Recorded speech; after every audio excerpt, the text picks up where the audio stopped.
Before the sun clears the eastern hills, the day is already underway. A child moves through the lane between houses, carrying a clay jar toward the river. She moves carefully, the way she does every morning. The water is still cool. The air holds the smell of wet earth and baked mud. This is not a story of pharaohs. It's not about temples carved into mountains or the weight of golden crowns. This is the story of a family, a house of mud brick at the edge of a village, a father who knows the soil better than he knows his own name, a mother who starts work before anyone else wakes, children who carry water, chase geese from the grain, and fall asleep before the oil lamp burns out. Most people who ever lived in ancient Egypt were like them, unnamed, unrecorded, quietly essential. This is how they lived.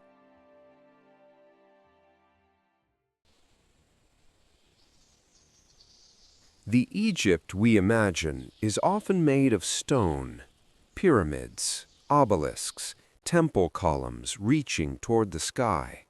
But the Egypt where most people lived was made of something far simpler, mud brick, dried by the sun, stacked by hand, shaped into walls thick enough to hold the night's coolness through the morning. Small windows facing north to catch the river breeze. A flat roof where the family might sleep in summer when the heat below became too much to bear. This is the Egypt of the Nile's edge, not the monuments built to last forever, but the homes built to be lived in right now, today. A village in the New Kingdom, roughly 1,300 to 1,100 years before our era, held between 50 and 200 families. The houses stood close together along narrow lanes of packed earth. At the center, a well or a shared granary. At the edges, fields that stretched toward the water. And always, always the Nile. Not just a river, not just a view, the reason the village exists at all. Every year it floods, every year it pulls back, and in its wake it leaves a dark, wet layer of rich silt that turns desert into farmland year after year without ever running dry. The Egyptians called this strip of fertile land Kemet, the Black Land.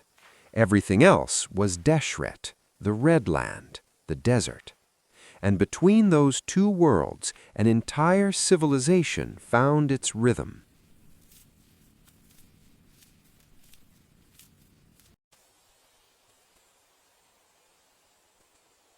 The father is already gone when the house begins to stir.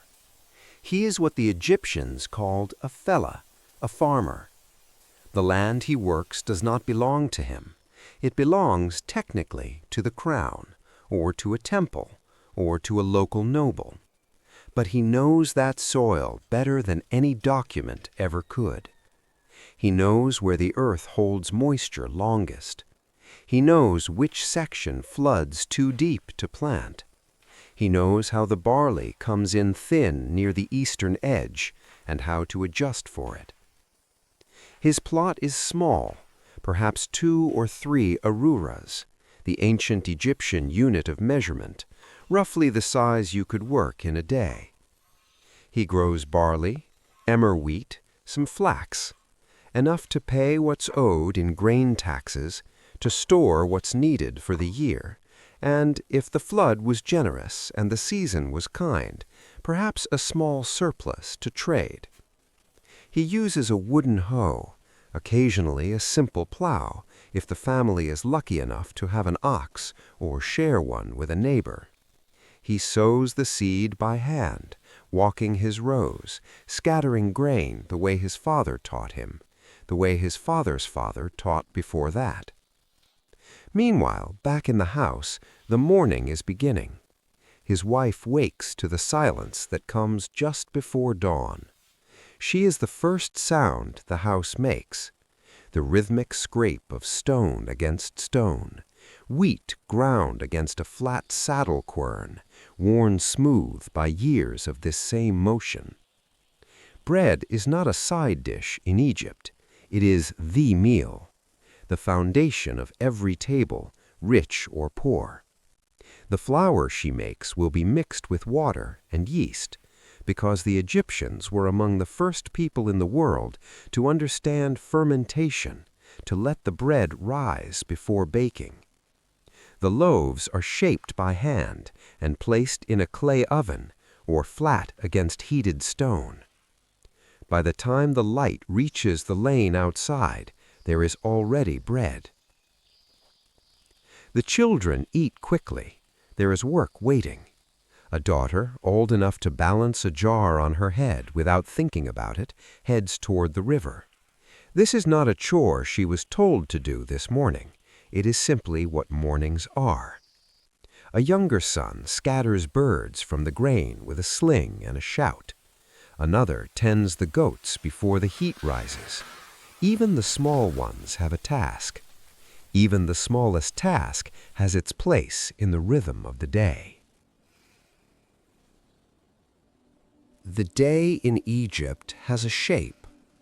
Early morning is for water, for bread, for the quiet work that has to happen before the world warms up. Midday is for shade. The heat in summer is not a thing you fight. It is a thing you negotiate. The animals are brought in. The tools are set down. The thick walls of the mud brick house do what they were built to do, holding the cool long past the time it should have left. This is perhaps the hour when the children play. And they do play. We know this because they left things behind. Wooden horses with legs that actually move, clay animals, spinning tops, cloth dolls, balls made from rags wrapped tight and stitched closed, toys found in homes and in graves, tucked alongside the dead with the same care given to a jar of grain or a pair of sandals. Children swam in the Nile. They raced along the riverbank. They were, in the ways that matter most, children. In the late afternoon, when the worst of the heat has passed, the house comes alive again. A loom stands in the courtyard or on the roof. Flax, grown in the fields, harvested, soaked, dried, and spun, is woven into linen, the cloth that Egypt made its own. The sound of the loom is one of the sounds of the village, rhythmic, persistent, ordinary. Linen was currency. Linen was status. Linen was trade. Even a family with very little grew flax and made cloth, because cloth could be exchanged for almost anything. By evening, the family gathers. The meal is the largest of the day. Bread, again, but now alongside it, perhaps fish from the river, caught that morning and dried in the sun. Lentil porridge thickened with grain. Figs or dates pulled from a basket near the door. Sometimes duck eggs from the birds they keep. Meat is for festivals, for offerings, for the rare occasion when an animal is too old to work and becomes food instead. Most days, most families, there is no meat, and no one considers this a deprivation. It is simply the shape of a day. Beer sits on every table, not a luxury, not a celebration. Nutrition, thick, slightly sour, brewed from fermented barley bread, given to laborers, to children, to the elderly.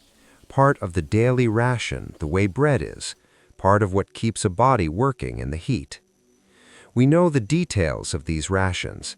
At Deir el-Medina, the village built for the workers who carved the royal tombs in the Valley of the Kings, archaeologists found meticulous records. 10 to 15 loaves of bread per household per day, 2 jugs of beer, onions, occasional fish, everything counted and distributed with bureaucratic precision. The same precision that built the pyramids also tracked who got their onions. After the meal, the oil lamp, a shallow clay dish with a wick soaked in castor oil. The light it gives is small and warm and intimate, throwing shadows on the mud walls, on the faces of people sitting close enough to share warmth. The night comes quickly, so does sleep.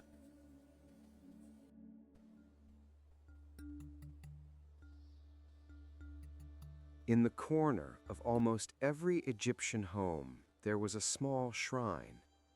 Not the great gods of the temples, not Amun seated in gold in his inner sanctuary, not Ra crossing the sky in his golden boat. Those gods were for priests and kings. In ordinary homes, the gods were smaller and closer.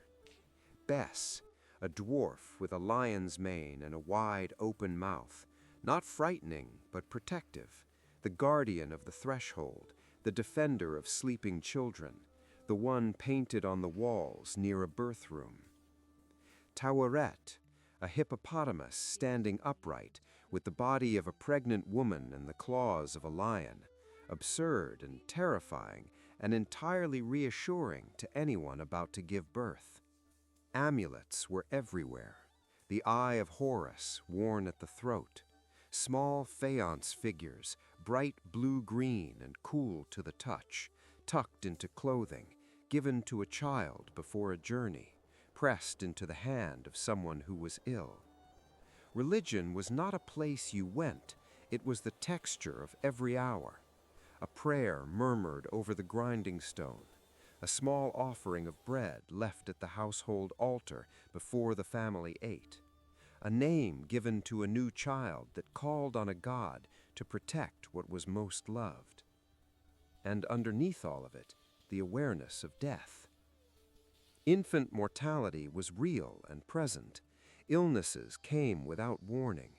The Nile itself, the source of everything, could take a person in a moment. Families mourned loudly with wailing and the tearing of cloth, grief expressed without restraint in a culture that understood grief as something that deserved to be seen. But the dead were not abandoned. Even the poor were buried with care. A few possessions, bread and beer for the journey. A name spoken aloud, because to speak the name of the dead was to keep them alive in some essential way. What Egypt believed, more than anything else, was that life continued, that memory was a form of survival, that the line between the living and the dead was not a wall, it was a doorway, and it stayed open.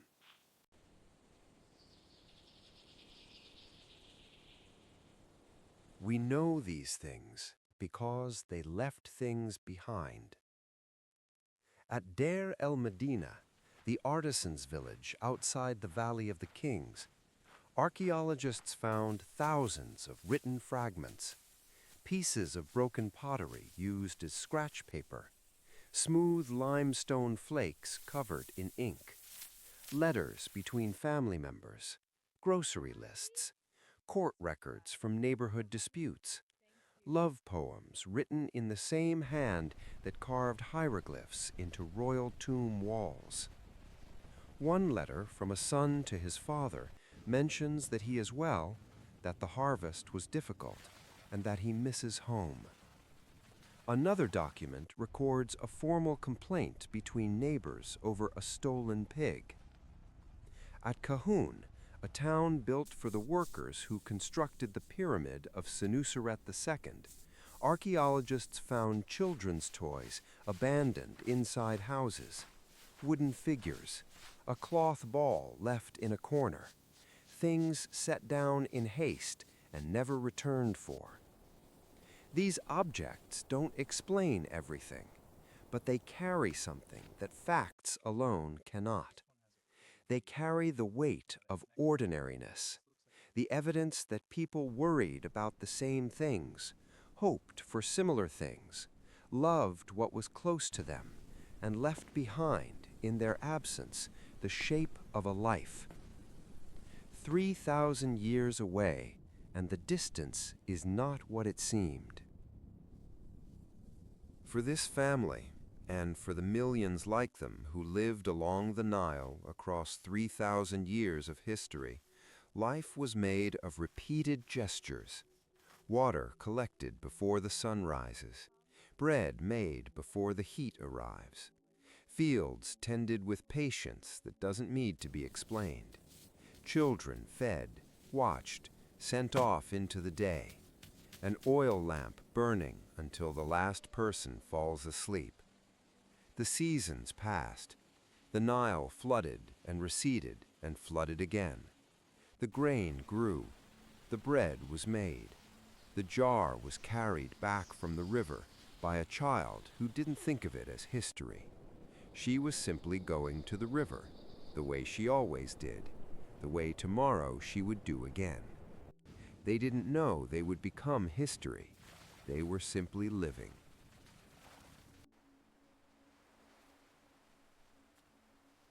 If this quiet journey into the past resonates with you, you're welcome to subscribe and be part of this project.